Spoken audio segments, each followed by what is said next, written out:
Naya Bingi, Melanie Price, and I am 43 years young.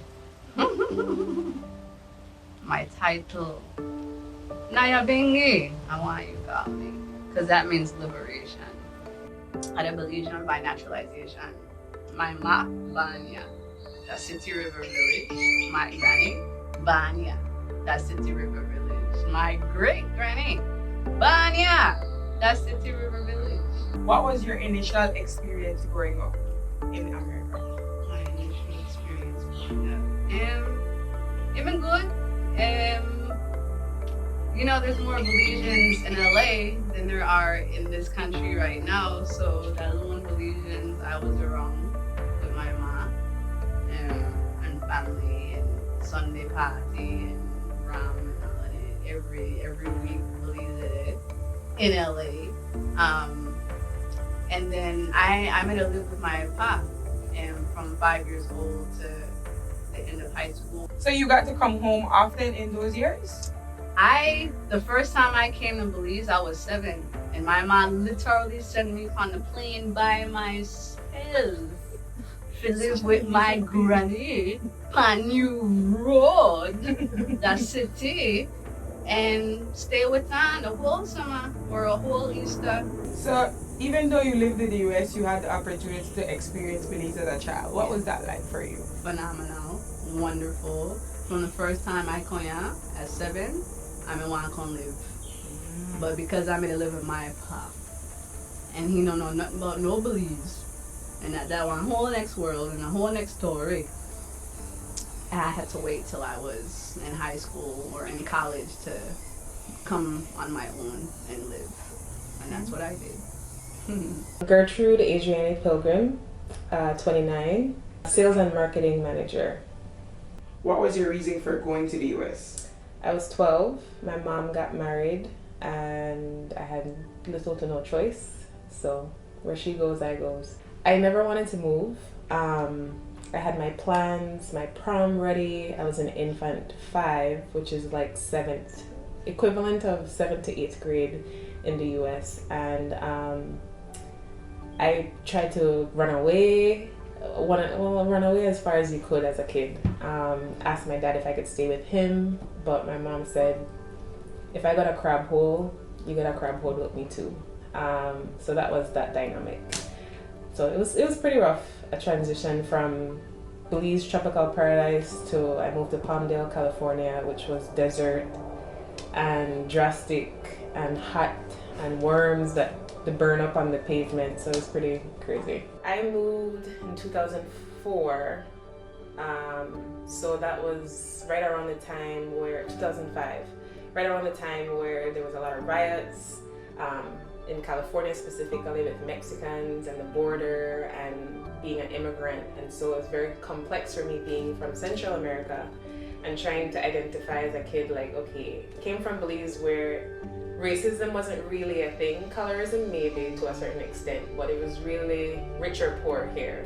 Out there it's rich, poor, black, white, color, short hair, long hair, those kind of stuff. So that was one, being in school riots and watching it happen and standing with the Mexicans and putting rubber bands around my ankle trying to fit in with this group. And then eventually I would say after, I think my not primary school, what they call it, middle school principal. She was a Jamaican principal and she pulled me to the side. I was being bullied. I went to school in prep clothes, not knowing that in the US, in the public schools, the dress code might be X, Y, Z, but nobody knows all of that. So my first day I went with a roller backpack, high plaids, excited, fresh whites, the black shoes with the heels, and was teased.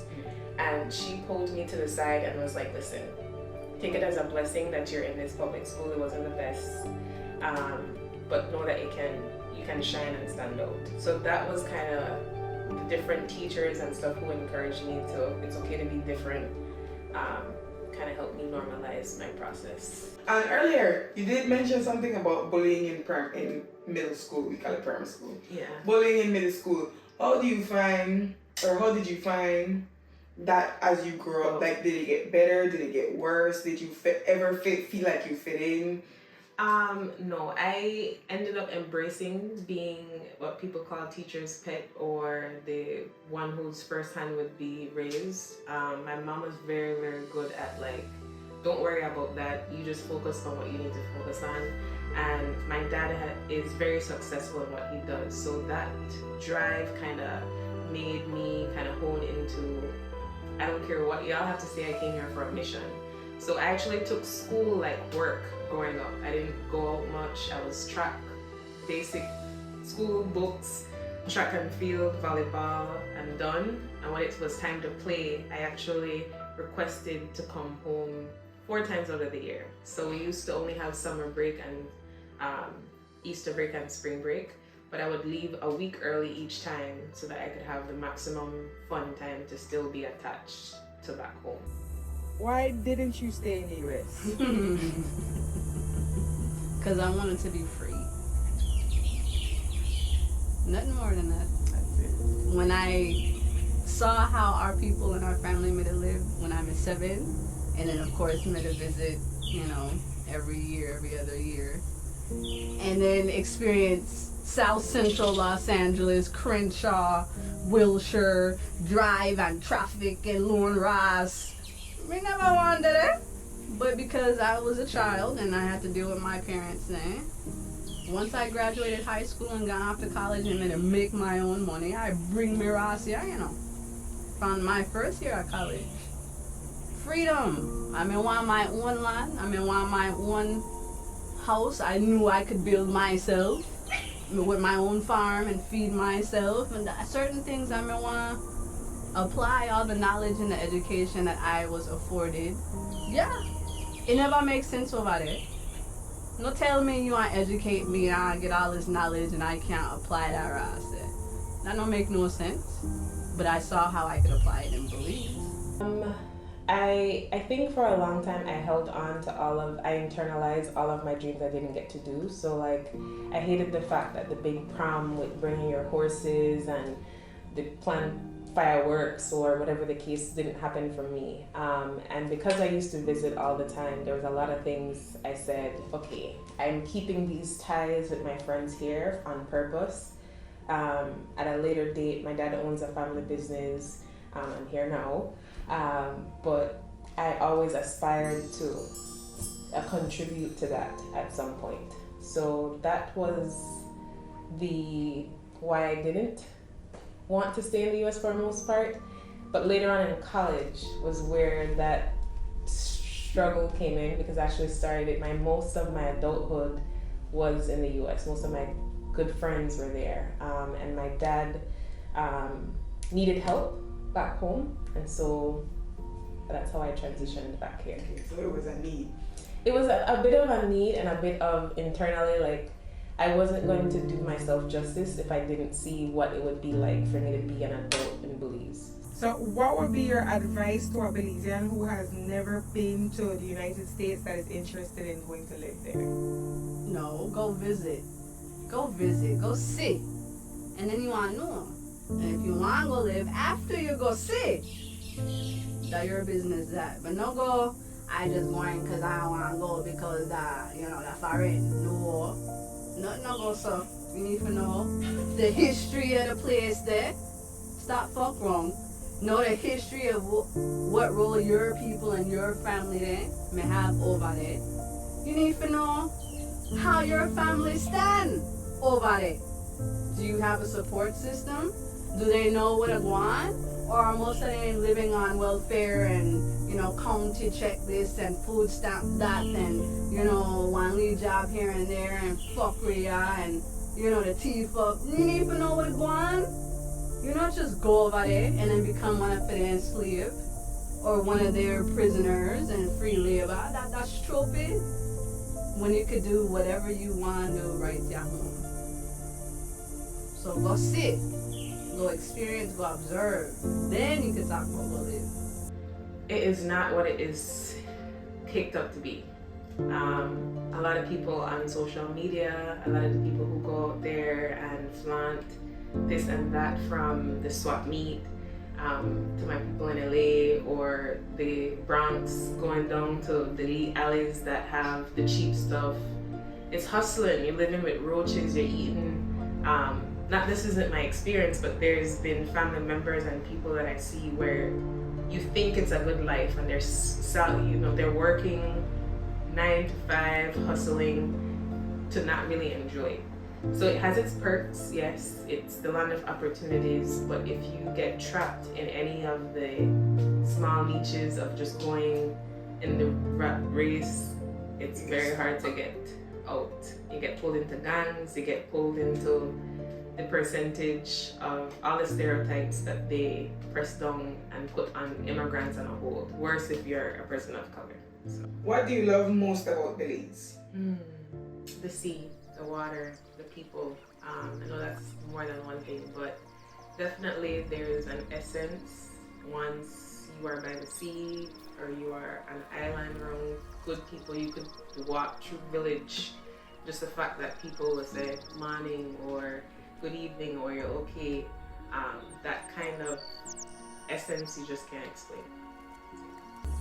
Right, yeah. Right, yeah. When I came on my own as an adult, my mom had done build up here. She had done have this here cabin. We had the outhouse that never, busted. The land, the environment, the songs, the smells, the water, the rain water. To know I could just throw seed right over this thing here and it grow. I could watch that grow and bust some fruit and I can eat. And we come out with all of them mango tree, and some mango are my favorite fruits that fuck, bro. Right here are my favorite thing I believe, which represents the whole life. All of its earth, all of its waters, all of its cleanliness and nature, and all of the living creatures that deserve preserving and being looked after. Knowing that Belize is really one of the only last wealthiest nations on this planet, Why? Because, the human presence hasn't fucked it up so bad like it's fucked up LA, where I've been buying and grow. And to go from literally coming from here, getting on that plane by the airport, over there, and seeing where I'm going to land when I reach LA, I cry, I bawl. Cause I'm like, why the fuck would I leave somewhere so green, so fresh, so clean, so fresh and so clean. Why would I leave there to go to that concrete jungle moving through it all?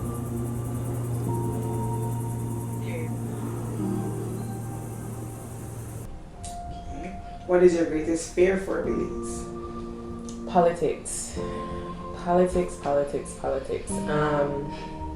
I fear that our hate, the internalized hate that has been established through colonialism, through slavery, through it all, and then trickled into politics, that strife against red and blue really starts breaking up families and ruining lives. I remember this last election, I felt paralyzed almost, thinking, what if this next party wins? Will they retaliate on me or my family because of maybe a family member? My dad is X, Y, and Z party, or a known supporter of X, Y, and Z party, and that kind of victimization. Yes, it just is very scary. It's very scary to see how much people hate each other and take it to another level and forget the humanity and the purpose of us selecting a leadership. It's not because it's red, it's not because it's blue, it's not because it's white, it's because this person can lead our country to move forward. I have no fear. I don't live with fear. I was taught false evidence appearing real is what fear is. False evidence appearing real. False evidence. That don't rise. Appearing real. So that not so. And it not nearly so neither. That don't rise. I was taught my not same. I mean, right there, so and my pop. If you know what you to do, you've done your research, you've done your study, you've made your plan. All there's left to do is work that plan. Stick to it now, follow through, but you want experience and you want have what you envision for yourself, because you done did all the work to know what the outcome is. It may take 20 years, it may take 30 or 40 years, but if you stick to that plan, you will. Law of the universe, you'll experience it. But most people know ready to be patient in their work, because you still have to work for reach there. I know I sit on and talk about how, well, this one not then she thinks she that this and she that and she that about to do this. Fuck, oh no. I to work, I to do my purpose. And me no business what anybody say, think, or feel. But how many of us operate so? How many of we think that way? And how much teachers we have amongst we to help guide we in that thinking and speaking and doing. We have so much people, yeah. Word, song, power. Is it word, sound, and power? There's an action in there. That no sit on, that no gossip, that do. Stop fuck wrong. I tired of for we people to sit on and talk ras, but no do nothing. That no work, that no forward way. True. What is your greatest hope for Belize?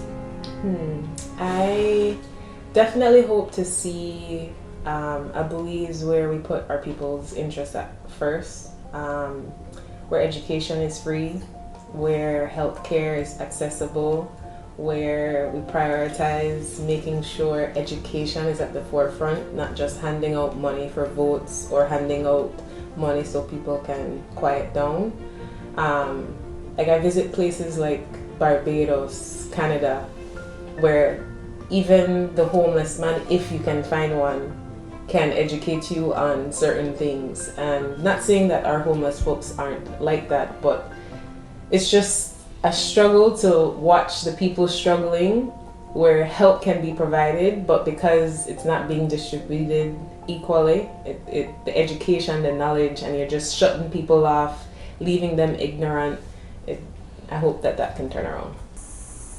That we really become a sovereign nation. Sovereign, governing itself, not with somebody else's constitution, not with somebody else's laws, not with someone else's institutions. No, our ancient ancestors, we have the evidence of them right there, that in Maya temple. Stop fuck wrong. They had their own way of governing themselves. They had their own way of dealing with civilization. Who are the original civilizers? That's what we ancestors then. But if we don't know our own history, we don't know our own ancestral stories, then we fuck. We're celebrating Emancipation Day for the second time ever in Belize on Monday, August 1st. That Emancipation Day, that one bank holiday, that one public holiday. You don't have to go to work if you work for a government institution or a bank. Most people don't even fucking know Monday is Emancipation Day. Why? Because we don't know we self. We don't know we're still in servitude right now. We don't know we're still colonialized right now. We don't know we're not meant to even come up and do better. Why? Because you still want to have one red and one blue and maybe even one green in a one system from your same fucking Queen Elizabeth. If you steal the whole for she money and you still claim say that she that the head of state of your nation, stop fuck wrong. You're not free. You're not independent. 41 years, no. 1981. Is that right? Is that the math's correct? That one Ras. You're not celebrating a fuck. You're not free yet. That's my mission. Make we get liberated. That's why Naya Bingi means literally in Ugandan language, liberation. So anytime you say that name, that liberation, you just say, you know. Melanie Price, that's my government name. Naya Bingi, that's my existence. That's my beingness. Liberate my people then. Because I don't liberate myself. And every day that want work to stay there. But I don't depend upon their ass. That lone stupidness and ignorance. Why would I choose to enslave myself? There's no more shackles, no. Fuck. But if your mind is still grown to see yourself as nothing, and make I go back my minister then, no man. No man. We need to stop that roster. So if you could enhance one existing industry or start a new industry in Belize, what would it be? Enhance. Well, enhance. I would have to say a little bit of what I'm doing right now. So our brokerage is an insurance brokerage where we do intermediary services to put the client's needs first. So we're not necessarily tied to a specific insurance company, but we have relationships and license to place business with all of them. And my hope and my goal is to educate all of the peoples that we can touch on how they can secure their financial wealth and build on that. Because a lot of times it's you get a big money and then you don't know what to do with it and it goes away, or the family member has life insurance, yes, but then it gets gifted to a trustee or to someone who doesn't know what to do with the money. And so my goal is that we standardize and normalize having insurance. We normalize making sure you have a pension, you have a will, you have some sort of financial planning. That's definitely one of my goals. It's everything. All industries. Life is a whole system. There's no separation. So when I koya, it was with the intention of growing a system that teaches us how to sustain our lives. That means food, feed with self, grow with food, harvest with food, take care of with plants and trees then, take care of food, soil, so it remains fertile, so we can always grow food, always. We know the experience what they go through that foreign, where you make one crop, and after that your soil done, it dead, because you use GMO thing and bop and pesticide this and chemical that. Man, you have to know the history of them place then, thing then. All those chemicals that they use right now for fertilizer were biochemical warfare product. And then they just became a pharmaceutical thing, or they became an agriculture thing. We need to fucking know what we to deal with. We don't need none of that. We have the sun, we have rain, we have the earth. That's all you need. Oops. Then feed with self, clothe with self from those same plants. Cotton, hemp. Hemp could give you everything you need to make anything you use. Clothes, hammock, concrete, the wood then. Stop fuck wrong. The earth give we everything we need. But if we don't know nothing about the earth, we don't know nothing about growing things, we don't know nothing about seeds, then I know you have all the wealth you need, everything that is. The economy, the world economy is based on the trade and the exchange of natural goods. Where are our industries? We used to have them. In the 80s, we were Creole people, African descendants. We were 80% of this country. In the 80s, We were 80% of the country. Now we are only 10% of the country. Hostile takeover. That problem. That's a we problem. So we don't know ourselves. We don't know our own earth. We don't know the value of our existence. That one fuckery we to deal with, systematically. And then you have an education system that was brought to you by the Jesuit Church, the Roman Catholic Church, the Vatican from Rome, now called Italy area there. Make we deal with our history, who that is, that slave master there, the colonial power there, the church,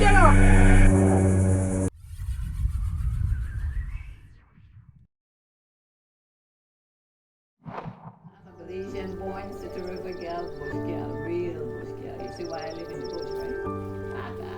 Oh, yes, I did. I did 29 years over there. I left Belize at 17 as a student. I was lucky that I graduated in 1971. We were the first graduates of Belize Junior Secondary, which is now UP York. And we were the first crew that graduated in 71. And right after that, I got a job with Dr. John Renaud in Belize City. And at first, I started off as the receptionist, and then I ended up being the bookkeeper, and then I ended up being his assistant. But for some reason, he saw something in me that I didn't see myself. And at the time that I graduated, both my parents was in the States. My stepdad, who raised me, a matter of fact, let me give a little bit of story about my father. My mom was 5 months pregnant with me when my father was killed at one of the sawmills. They were cutting lumber on one of the machines, one of the mill, and the belt from the thing broke, and the lumber went flying in his chest, and that's how my father, my biological father, was killed. And my mom was 5 months pregnant with me. So I never met my real father, but my mom suffered physically, mentally, and emotionally, and in the process, me as a fetus was affected. Hence the reason why for my tinyness compared to my sisters. So I'm the little runt of the family. Are you a Belizean by birth, blood, or naturalization? Yes, I'm a Belizean by birth. Yes, I did. I lived in the United States off and on for about 12 years. My boyfriend and I, we got pregnant together. And then he decided that he was going to go to the US because he was an only child for his mom, only child in his house. And he thought that he was an adult, but they were treating him like a kid. And so he says, I'm going to the US and I want you to come with me. Well, he left first, and then I followed about 4 months later. We went to Los Angeles, and then about 3 months after I went to Los Angeles, or 4 months, I had my baby girl. Well, when I decided to go to the US, it's because I planned to go to university. Didn't happen when I got there, because I was pregnant when I left here, and then I had my baby, and then I found out it was very costly to go to university. I didn't have any money, so I knew that at one point I would have to work in order to go to university. And then I had first baby, and then I had the second baby, so you know what that is. And I didn't start working until my daughter was, I didn't have a real job until my daughter, I think she was about 10 years. I had a real job. And then when I left Belize, it was easy for me to get a job too. My opportunities came very fast. In 2 weeks, I got a job, because when I left Belize, I was typing 90 words a minute with 80 words a minute shorthand. So I got skills. So right away, I wasn't a regular secretary. Like at 18, 19, I was already making more money than my aunts and uncles that was living in the States and doing housework and things, right? So I went into America with instantly got big time job, as they say, right? And that caused a lot of jealousy. I had a lot of problems with my family that I stayed with, because I'm making more money than them, and that became an issue, right? And so very soon I moved out and got my own place, but a lot of my family thought that I was too young. So I had a family that was the Haylocks that kind of took me under the wings and felt like I was too young to be out there by myself in this big old city. So I ended up staying with that family for a while. But then I went to Chicago in 72, and in 1976, they had a what they call the Chicago hot cold, where everything froze. No train was moving. My car was under 6 feet of snow. You couldn't even find my car. I went to work. At the time, I was working right off of Lakeshore Drive at this hotel, and that wind hit me going to work, child. I saw this one girl fly up like Mary Poppins, and I was like, this is not for me. We were holding on to ropes to try to get to work. That was in 1976. I would never forget it. I said, what am I doing here? This little island girl from Belize, where we used to heat and that kind of cold. You know, at that time when people in Belize, most of us thought that people in America were rich. So the idea was to go to America to get rich. And of course, when we got there, we realized, hey, you know, I left Belize and I went to New York and spent 2 weeks with my brother, and he put me in a bus to go to Los Angeles, because that's where my husband was. And I got there, and about a couple of days after I got there, my cousin, who I stayed with for 3 weeks, she said, oh, I can get you a temporary job at Brown's agency, temporary agency. So I said, okay. I was pregnant, and I went there and I worked. It was almost like a factory. You would prepare some papers, sign your name, pass it on to the next person. And then about 3 weeks later, they called me into the office and they said that they were going to fire me because I didn't complete all I didn't meet the quota. And I said, but SF. They said, you're SF, right? I said, yes, I'm SF. And they showed me the paper with my signature. I said, that's not my signature. It was a white girl who was SF, and they were trying to fire me. I said, you can't fire me because that's not me. So they kept me on reluctantly. They kept me on, and then I quit later on. And then I started being faced with racism, which I had never been faced with before in Belize.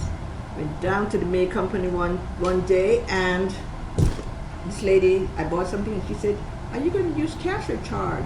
And I said, what is charge? Because I didn't know what is charge in Belize. We didn't have any credit.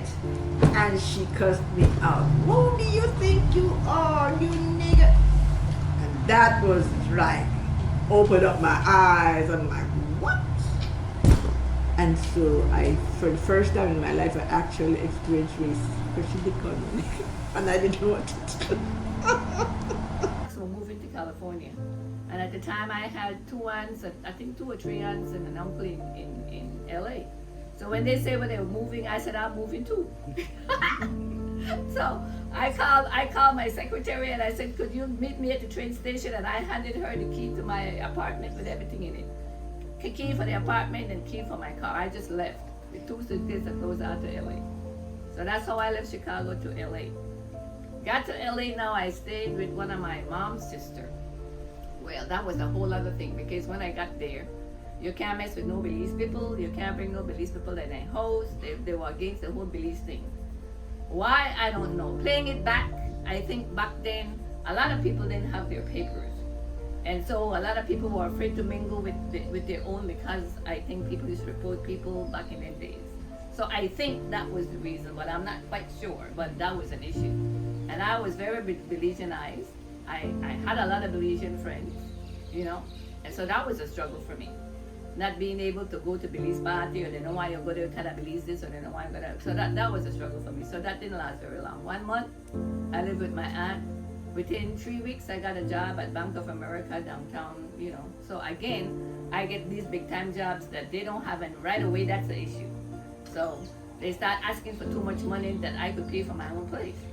So I ended up moving real fast and got on my own and did my thing. Tell us about your initial experience in the United States. Okay, and after that, we left LA, and then we went to New York. And in New York wasn't very good because LA was nice and clean where we lived. And then we went to New York, we stayed with a friend, and we lived in the ghetto for the first time. Because Belize, everybody in Belize had their little house, but it was an old house, but this was still yours. We went and we lived on the 4th floor of an apartment building, and we were in shock when we saw people throwing their garbage down from upstairs to downstairs. Everywhere was dirty. Back in those days, Belize was not dirty, trust me, because we used to clean the street everywhere. And we were like, what is going on here? And then my husband couldn't get a job, and he finally got a job as a cleaner, house cleaner. Go with a group of guys. And one Friday evening, it started snowing. I think they were in Long Island. It started snowing, and they stopped because something was wrong with the car. And the police came, and the police searched them, pat them down. It was snowing, and what are you doing here? And they had to prove that they were working for the lady around the corner, and they just gave them the third degree. And he was like, he came home and said, you know what? I gotta get out of here before I kill somebody. His first experience with racism too. And he went and he joined the army. Why didn't you stay in the US? Well, my husband joined the army, and so in 3 years after he joined the army, he got transferred to Panama. We went to Panama for 3 years, and then after Panama, they sent us back to the United States. And that is when we realized we didn't really like the United States. And he said, the first chance I get to get out of the United States, I'm gone. I truly came back to heal. I think America, like I said, threw me out and spit me out. But the only good thing is I had a savings with Belize. I had a lot I'd already bought. I was setting up. It didn't happen on my timing, but it happened, and I'm here, and I don't have no regrets. It's 25 years since I'm back. I moved home August of 97. And when I came August, I had left somebody here to watch my place, and they broke in and took everything. So I came to an empty house. So my moving back took a lot of losses of material things. I left things in storage, and I left things at family's house, and everything that I left at family's house was taken from me. All them years, I spent 29 years in America, and Mom only come to visit. Maybe a year here, the longest now and then, but my mom was always home. She never really wanted to live or reside. She would just come to accomplish something and come back. So Belize was still home for me all them years I was there, right? And me being the first to leave home, I think my whole family depended on me. So for me, and I was very successful, so everything my mom needed, when the house needs repairs, when they need a new refrigerator, when the bathroom needs fixing, when the house to fall apart, here I came in, right? Coming back to Belize, people treat you different. My family treated me different coming back, because all of a sudden I don't have the same money to send. I don't have the barrels to send. I don't have the box to send, right? So you're treated differently. You really are. And then I think too, I'm not close to my sisters that's living here, that stayed here. I was gone for 29 years, and I think that's the difference. That's the abandonment, as some people call it, So that hence the reason why I said, going to America, you're an alien, trying to fit in over there, and coming back, trying to fit back in, you're an alien. So that alien card that you get is very real. That green card, alien card, is very, very, very real. You are really technically an alien. And you're an alien over there till you become a citizen, and you're an alien here when you come back because you don't fit in. If you know what I mean. What would be your advice to a Belizean who has never been to the United States that is interested in going to live there? Well, if you had asked me this question 20 years ago, I would say go for it. But now that I'm back in Belize and I see that given the opportunity, you can do the same things here that you can do in America, I would say you just stay home and work at it, okay? I think the primary reason for people going to America is for the money. But you make the money, but then you spend the money. The more money you make, the more you spend. I'm glad that I left Belize because I think that I'm further along in fulfilling my dreams because I made more money there, right? But nowadays, I think it's very hard for the younger people who go to America, unless they go to school, and even school is difficult because you have to have money if they have a scholarship, yes.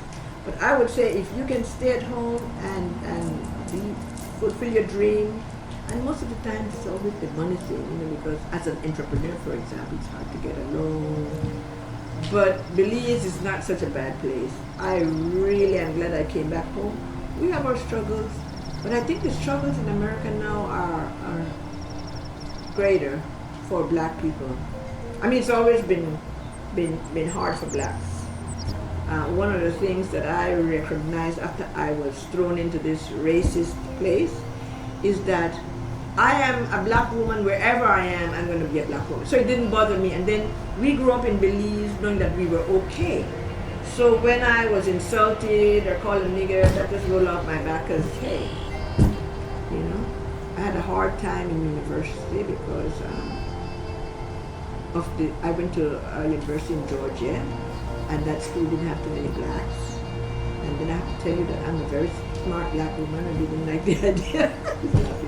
They didn't like the idea. My first English teacher asked me who I copied from, and she gave me a paper to write at home.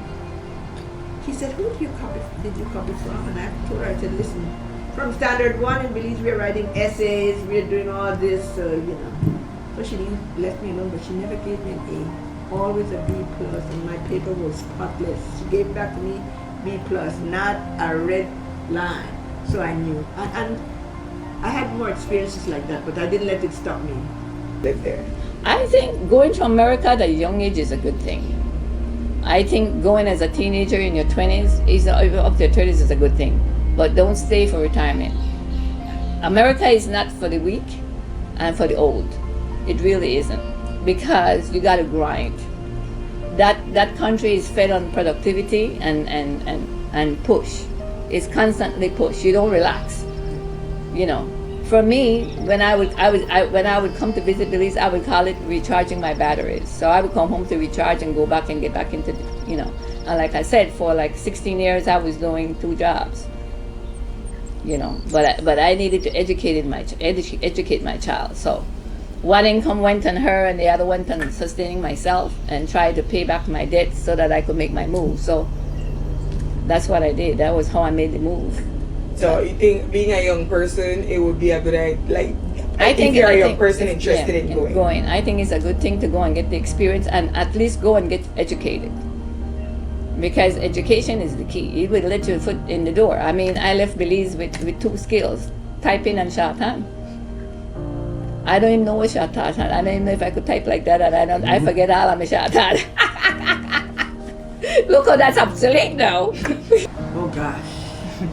I am so glad to be home. I like the peace, I like the quiet. I think Belize is so beautiful. And after traveling around the world, I haven't been to Asia, but after traveling around Africa, Europe, and Central America, I can now appreciate Belize because so many countries that I've been to have it so much worse than we do. I mean, I have friends in Africa, they don't have access to water. They don't have, electricity goes off for 3 months at a time. When I tell them when BEL is having a shortage or a cut, they tell us, they're like, what? They tell you, I can't believe it. And so for me, Belize is a haven because some of those places, I remember going to Malawi and watching kids going to school barefooted and clothes all torn up. You used to see that back in Belize in the 50s if you went out to the villages, right? And I think our system of education, even though it has challenges, but I think we still have a good system. These things need to be changed, but Belize is good for me, it really is. And I'm happy here. I am where I ought to be. Now, every now and again I want to go, because I get frustrated, I get frustrated with some parts of the system, having to go to the bank and stand in line for all, those things frustrate me. So now what I do, when I'm frustrated, I just do everything online. But I think it's an awesome place. You just have to understand that we are not as bad. But you see a lot of people who haven't been anywhere, they're thinking Belize is the worst place. Trust me, I've seen worse. I've been to parts of Soweto in South Africa. I've been to Malawi, I've been to Liberia right after the war, and it's nothing nice. And even though the war in Liberia, for example, has been 20-something years, it's nothing nice. Kids don't go to school. Literacy rate in Liberia is very low. Most people can't read and write in Liberia, but you wouldn't know because they're still moving around. Oh, Belize is good. And I'll call it the jewel for nothing. No? I know, I'm telling you. I really am telling you. So what is your greatest fear for Belize? My greatest fear for Belize is that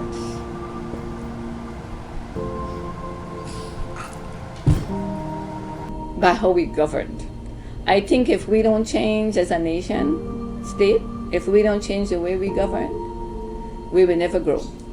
If you look at the Constitution of Belize, how we govern, it's a very oppressed piece of material. And then, I don't know if you want to call them constitutions, but I think there is like 6 constitutions that governs Belize. There is a constitution for the House, for the Senate, for the judiciary, and that the government, for how we govern, and the two political parties, and the loyalties to the parties and not the government. The loyalties to the party. And I think the party functions like a popularity contest. It's who has the most money wins. And so if we don't change that, we will never grow as a nation. I would always see us poor and oppressed. Having independence within the Commonwealth, we are still oppressed under the Queen's government. We're still the Queen's Belize. So you'd say your biggest fear is that we will never change? I don't think we will never change unless we change our constitution. Right. I would like to see a republic at some point. I would like to see us do like what's it, the Bahamas? Barbados, whoever. I would like to see us do that. Something to that. But I don't see Belize changing. I would always see the poverty getting worse and worse and worse. I just like America, the rich getting richer and the poor getting poorer. I see that here, very much so. And keep in mind that Belize is the suburb of America. We have, from one census that I was involved with in the States in '88, but at that time we already had about 80,000 documented Belizeans in California alone. 80,000. In 1988 census, and that was only the first generation of documented. Can you imagine how much undocumented and generations? So I would say we have as much Belizeans in the diaspora as we do in this country, and most of our black Belizeans has moved away, and the Spanish people now are coming in and taking over.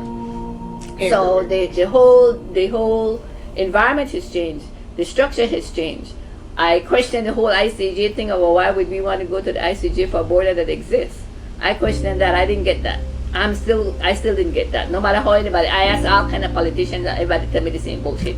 How they were taking the leaves and the satay leaves and the animals, and I'm like, is that all you got to tell me about why we're gonna go to the ICJ for a border that exists? I'm not getting it. So I got a feeling that we're being set up as a nation for this ICJ thing. I really do think that we're being set up. I worry about our children because they're being shortchanged in school, at home, and nobody seems to care. You know, I have kids coming to me all the time. I'm teaching kids to read. Tiny old kids, they can't read.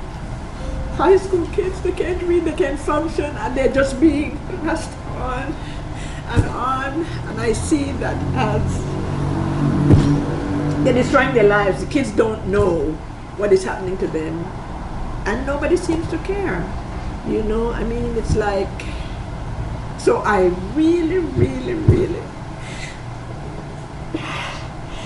sometimes after my kids leave here, I just sit and I cry because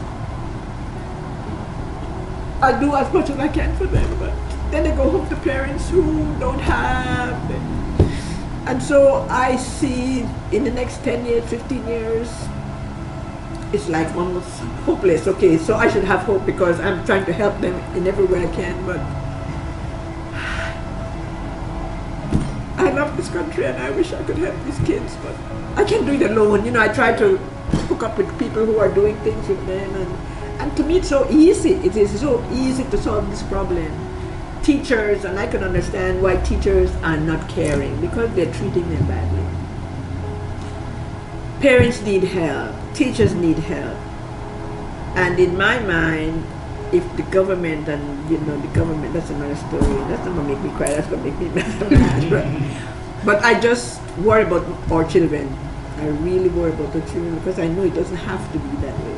You know what I'm saying? There are solutions that the government can help the parents, and I'm not talking about money, just support, you know, any kind of support. For example, I know that in the American system they have I have to stop. Right. Yeah, I know.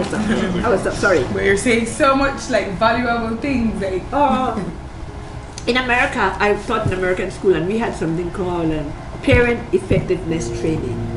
Most parents need help. Most parents need help. Whether they're rich or poor, the kids are going to give trouble. They don't understand why the kids is behaving this way and that way. But we had parent effectiveness training, and the parents who needed help, and some of them needed help, but they didn't want to say they needed help. They had to come to these after-school programs, right? And they had counselors and teachers, and it worked for a while. But then, most programs, they just, for some reason, no funding.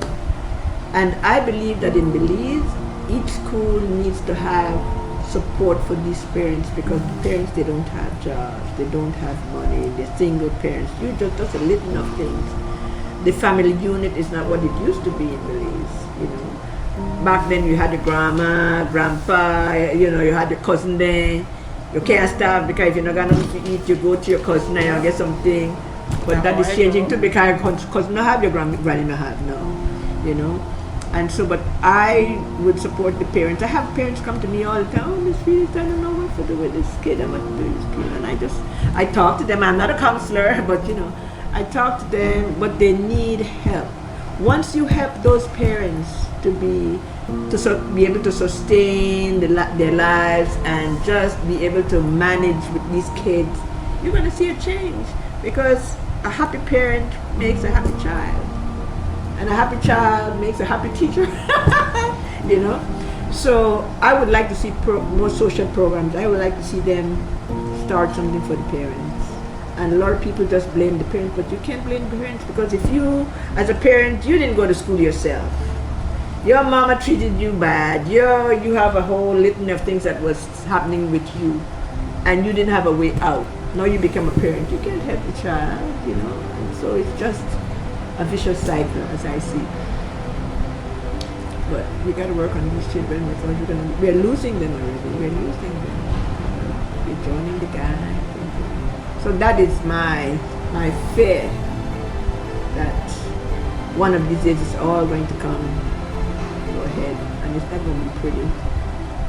But people don't even think about it, because it's the little ones who are growing up and being gang members or whatever the case may be, People are not looking down that road, but maybe because I'm a teacher, I see the trend, yeah. Can you be a part of making positive change and forward progress in Belize? Well, I think I have done my part. I have contributed many times with all the things that I came home to do before. I was also a member of the Consortium for Belizean Development. I was one of the founding members, and we were fundraising to help Belize. The Los Angeles branch, we were focusing on the Belize hospital at the time. So we sent home ambulances, and we sent home beds, and we sent home, and I remember one trip I personally brought home 700 pounds of sheets and pillowcase and things for the beds. And I happened to have a place sister in the hospital at the time, and she didn't have a sheet. So I went to Mr. What the boy named Usher, when I'm the chief at the hospital at the time, and he took me to a room where all the stuff that I brought, and boxes were opened up and stuff was taken out, and half of the box was soaking wet because the room was leaking. With all of it, I used to have tea parties to raise and have my friends bring sheets and stuff for me to ship. So I did a lot of stuff like that, like fundraising, having tea parties. I also raised money for politicians. They're through the consortium though. And then I was also instrumental in bringing home. I remember one trip I came to Belize for the bicycle race Easter, and there was always foreigners winning every year, the Guatemalans and Mexicans or whatever, and the Belizean would be so defeated and And I said, why don't I come up with a prize for the first Belizean to cross the finish line, no matter where they placed? I did that. So I came and I did that for 5 consecutive years in a row. With the bicycle race, but my family is the McGales.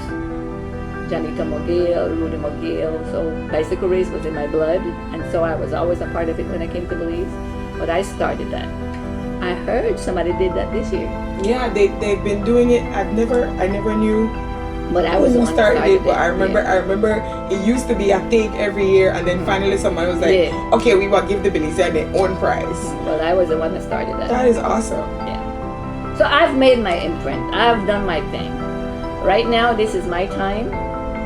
I'm just enjoying my retirement. When I'm not at this location, I'm in City River by the river, my happy place. So I'm enjoying retiring in Belize. You've worked hard enough, you I've deserve worked hard, it. yeah. So I don't think I have anything left to give on that level, especially with a system that doesn't appreciate my wealth of information and knowledge. I don't want to be used anymore.